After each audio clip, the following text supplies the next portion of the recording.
السلام عليكم ورحمة الله وبركاته. حبايبي عاملين ايه؟ يا رب تكونوا في احسن حال. النهارده ان شاء الله هنعمل صينية الخضار المشكل ده بدون لحوم. نبدأ ان شاء الله على بركة الله. بسم الله الرحمن الرحيم. اللهم صل وسلم وبارك على سيدنا محمد وعلى اله وصحبه اجمعين. هتجيب الخضار اللي قدامك ده او اي خضار عندك. هنعمل صينية خضار النهارده ان شاء الله بدون لحمة بدون فراخ، اقتصادية وتنفع للناس بتوع اخر الشهر دول. طيب نبدأ ازاي؟ ان هتجيبي الخضار اللي انت عايزاه. هنجيب بصل وطماطم، اهم حاجة طبعا في الوصفة كلها، وهتخرطيهم.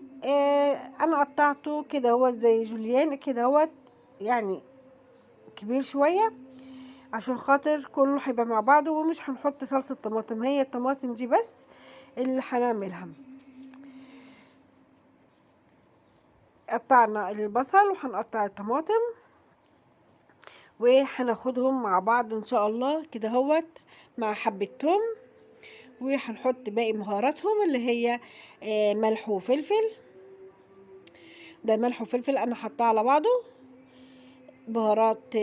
بهارات لحمة او 7 بهارات،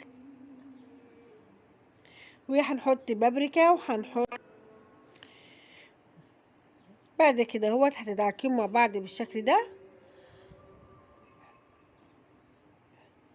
حطينا توم وهندعكيهم كده بالشكل ده مبدئيا يعني.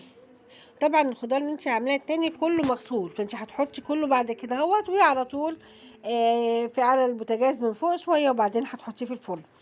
يعني دي طبخه سهله وبسيطه وفي حاجه واحده بس، مش هنوسخ كذا حاجه.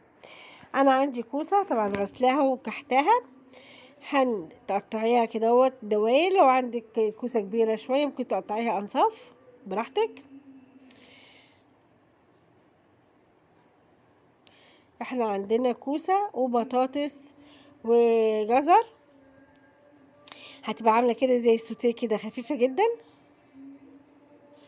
ودول لحمه او فراخ، وهتخلص في نص ساعه، تكون خالصه اساسا من اولها لاخرها حتى سواها، لان الخضار اصلا ما بياخدش سوا على النار. نعمل كمان الجزر.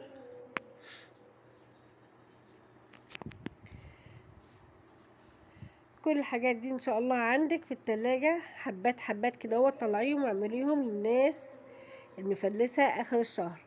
والاكلات السريعه، يعني لو عايزه اكله سريعه متاخره، كنت في مشوار، كنت في حاجه وعايزه حاجه سريعه لاولادك، هدي مع حبه رز هيخلص في نص ساعه، تكوني خلصتي الغدا بتاعك كله. هنخرط كمان فلفل، عايزاه حامي حطيه، عايزاه بارد زي ما انا عاملاه كده اهوت حطيه. بس الفلفل حلو بيدي ريحه حلوه في الاكل يعني. كده فاضل لنا البطاطس، هنقطعها برضو مكعبات وهنحطها على طول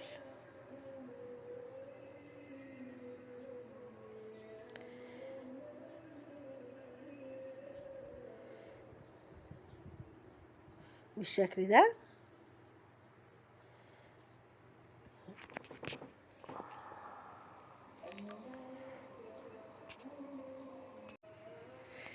كده خلطنا البطاطس وهنحطها. عندك بقى فاصوليا خضرا ممكن تحطي، عندك بزلة حطي، استكفتي بكده خير وبركة، والحمد لله على كده.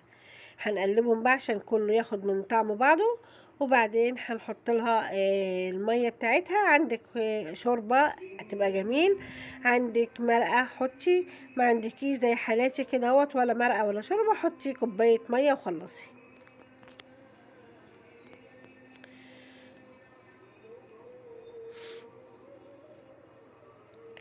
ادي كوباية المية اهي،